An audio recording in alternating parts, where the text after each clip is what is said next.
What's up, Raider Nation? Guess what day it is? It is game day. Oakland Raiders versus the Minnesota Vikings. A huge game, in my personal opinion, to show that the Raiders are making some progress this year. I feel that we made some progress last game against the St. Louis Rams. We held them without a touchdown. The offense shows some good things, and I feel that we need to build up on that momentum so we can take that momentum into the regular season. And let's start with the offense. I feel Derek Carr. He had a good, like I said last preseason game. He had a good game. Went for 6 for 9, 43 yards.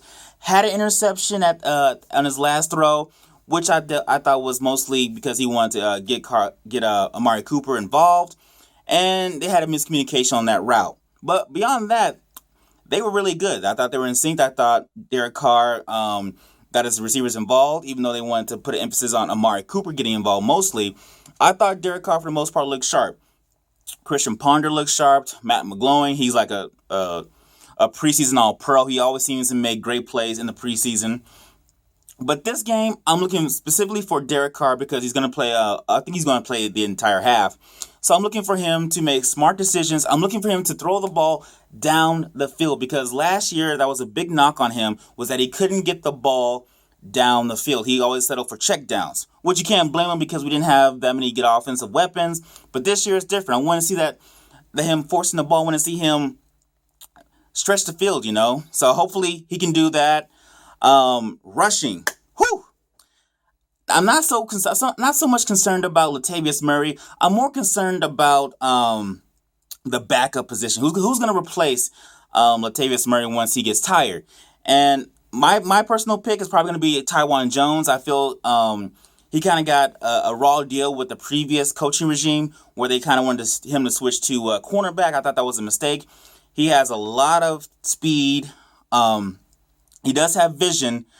He just needs an opportunity to show the coach what he can do, and he didn't get that with the previous coaching regime.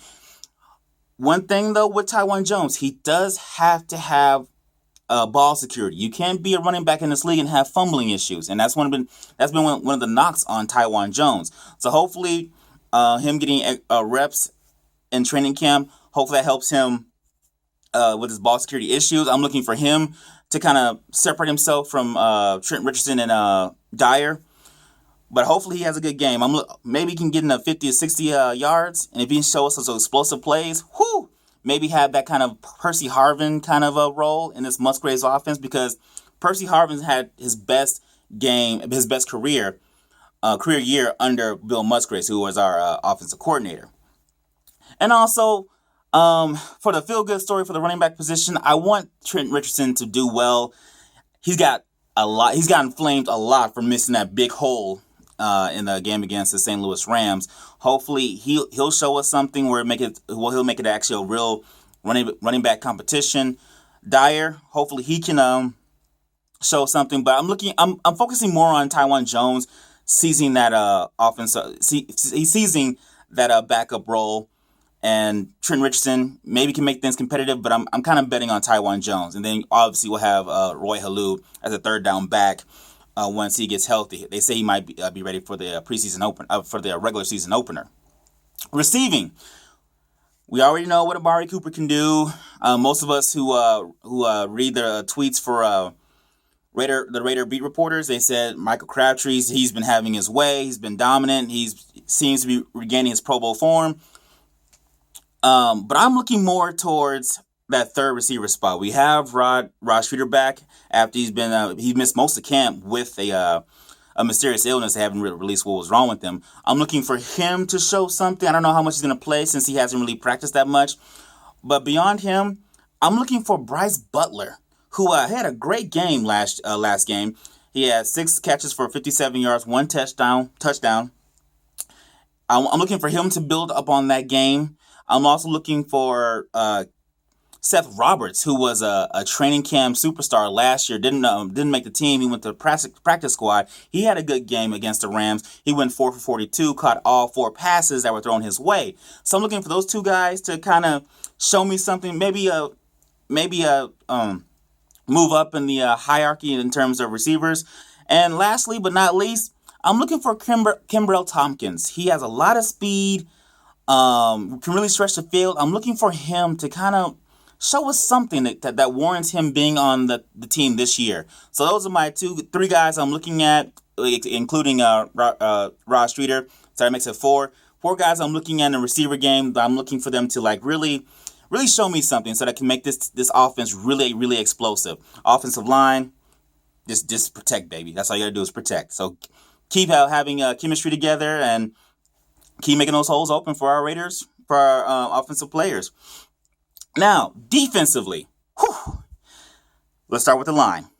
I'm looking for the defensive line to apply more pressure against Teddy Bridgewater. Teddy Bridgewater had a good game last game against the Buccaneers. I believe he went for 7 of 8 for almost 100 yards. He was very efficient. He looked good. He looked like he's the real deal in his second year.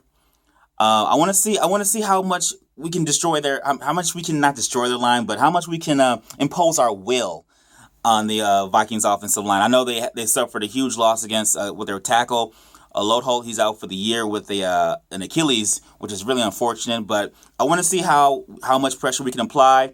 But the real issue is with our defense is our cornerbacks. TJ Carey, he had a good game last against the Rams. I'm not really worried about him. He's very solid. I'm worried about DJ Hayden and Keith McGill. They kind of struggled, I thought, against the Rams and their receivers. So I'm looking to see how they're going to do against Mike Wallace and Jarius Wright and Cordell Patterson. I want to see how they do against those kind of receivers and see if going against Michael Crabtree and Amari Cooper and the rest of the boys, has that helped them gain experience. So I'm looking for those guys to show up. Hopefully they have a solid game, because if they continue to struggle, it's going to be a long year for our cornerbacks and our passing defense. And lastly, but not least, I want to look at the safety position. He's one of my favorite guys, Jonathan Dowling. The training camp beat writers have said that, Raider beat reporters have said that he's always around the ball. He's had several pass defenses per game, per practice. So I'm looking for that to translate to actual game tape, where we can see if he's going to make that next progression, be the heir apparent to our safeties. So those are what I'm looking for. Who's going to win? Obviously, I feel the Raiders have more depth from top to bottom, so I got to go with our Raiders, baby. Let's go, Raider Nation. I'm looking for a great game, and those are the keys of what I'm looking for us to build on, to have a solid preseason and have momentum going into the regular season. So, thanks for watching my video. Please feel free to subscribe to my YouTube channel, and please leave comments. Tell me what else you guys want to look for, what else you guys are looking for in this preseason game against the Minnesota Vikings. Thanks again for watching, and hopefully it'll be a great game against the Vikings.